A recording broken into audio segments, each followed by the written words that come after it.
Hello, what's up? Hello Philippines, hello world. Andito naman po tayo para mag-react at mag-comment dito sa isang viral video. I think viral na to. Regarding ito dito kay Harry Roque. Ako minsan napapatanong na rin ako eh. Ano ba talagang trabaho ni Harry Roque? Parang every time may issue ang mga Duterte, siya lagi ang umaharap.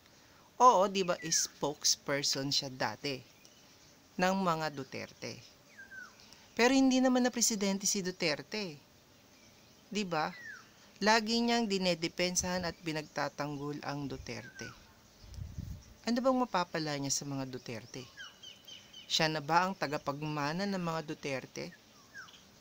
Sa tingin ba niya sa pagtatanggol niya sa mga Duterte, may mapapala siya? Sa tingin ba niya merong ipapamahagi ang mga Duterte sa kanya? Parang sa tingin ko, malabo eh.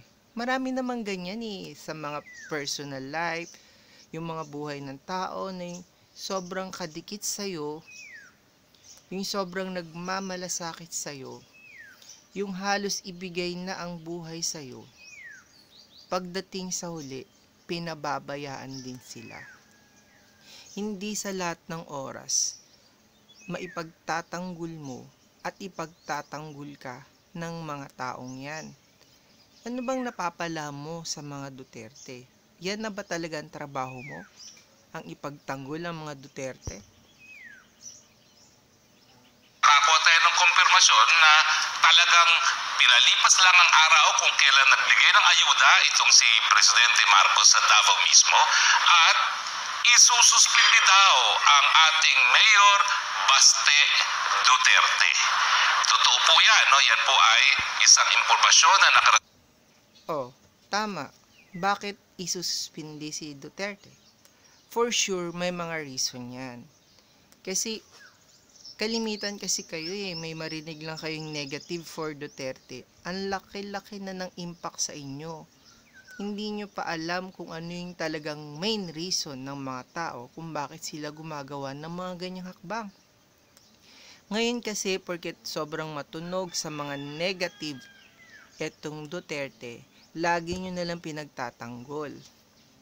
So, kahit na nga nadidimanda na kayo, sige pa rin kayo eh. Ganun na ba talaga kalaki ang utang na loob nyo sa mga Duterte? na hindi lang sa akin, pati na rin doon sa mga taga Davao, no? At ang tanong, ano na naman ba ang ginawang kasalanan ng Mayor Baste?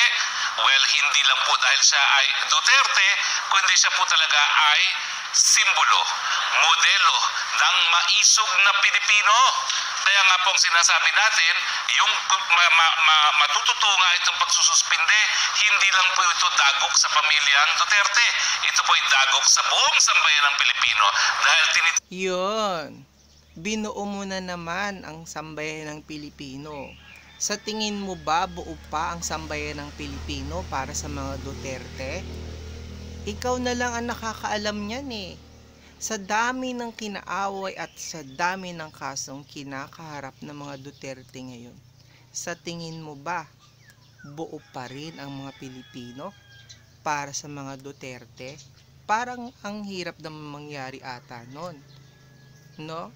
Kahit nga siguro kalahati, wala na eh. nila ngayon ang Mayor Baste Duterte bilang mukha ng maisog dahil po talaga naman bang O nadulas ka na eh, ng masiba. Masiba ba? Hindi maisog talaga ang gusto mong sabihin eh. Pero well, it's your choice. Sa bandang huli talaga, wala naman talaga sa unahan ng pagsisisi. Wala tayong magagawa. Hindi talaga natin nagsasabing totoo ang isang tao kung meron talaga siyang kinikilingan o kinakampihan. Hindi natin masisiguro yan kasi pwede kaya ka nagsasabi ng mga ganyang salita ay dahil meron kang pinoprotektahan. Yun lang. Adios.